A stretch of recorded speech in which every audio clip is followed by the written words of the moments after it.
Good afternoon and welcome to Live at 12:05 here at the Isle of Wight County Museum. I'm Jennifer England, the director. Thank you for tuning in. So we are at the tail end of summer vacation season, and vacation wasn't really common for Americans until the mid-1800s. When the concept of vacation did emerge here in the United States, it was still mostly for the wealthy who were interested in improving their health at wellness destinations. In the late 1800s and the early 1900s, here in Isle of Wight County, Shoal Bay's free-flowing spring of mineral water was bottled and sold as a cure-all for a variety of ailments. We have a bottle for this water in our collection, and you can see the embossing on it here to note Shoal Bay's waters. Days Point Hotel on the James River was also known for its artesian water, which, according to a 1910 advertisement, was a cure for dyspepsia, gout, and diabetes. And as changes came with infrastructure and transportation, vacationers could get from place to place a bit more easily.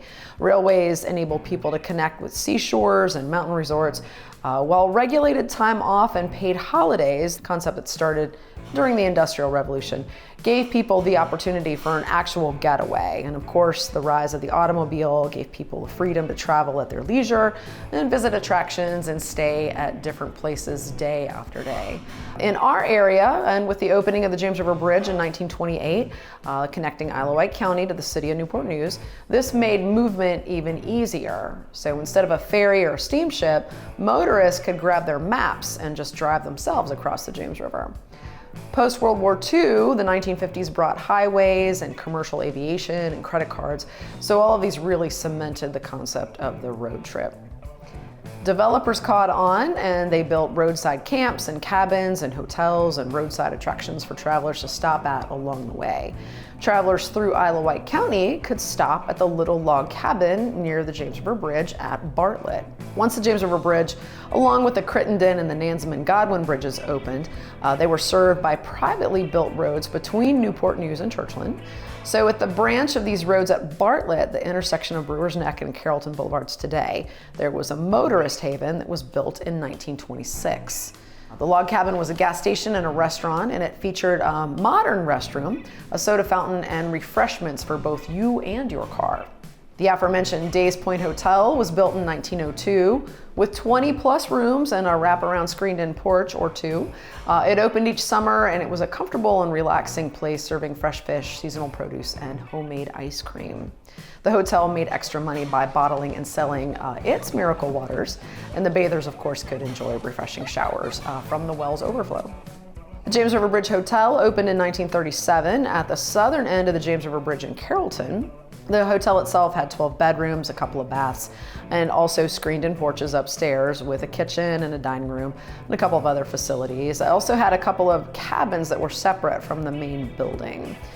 If we look through the Smithfield Times, we can see a number of advertisements for cottages for rent, like this one in 1940.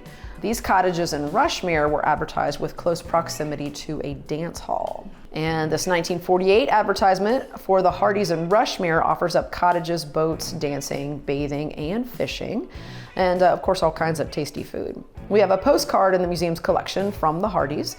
Looks like Aunt Pat sent a card to her niece encouraging her to visit. The postcard itself is a local imprint. Manufacturers often printed, generic scenes and then stamped them and overprinted them with local town locations for perhaps a regional shop or a store or a getaway. Later in 1948, the Hardys was under new management and you could visit all winter long. And in this ad from 1948, it's for the Morgarts Beach Inn, and you can see, again, more rooms for rent, dancing, dinners, and cool, refreshing surroundings. Morgarts Beach was a destination for locals and non-locals alike, and here we see a headline about the Morgarts Beach Inn opening for the 1950 season. Finally, in 1956, we find an advertisement for a cottage at Morgarts Beach, and there are a number of amenities listed here, including an electric stove.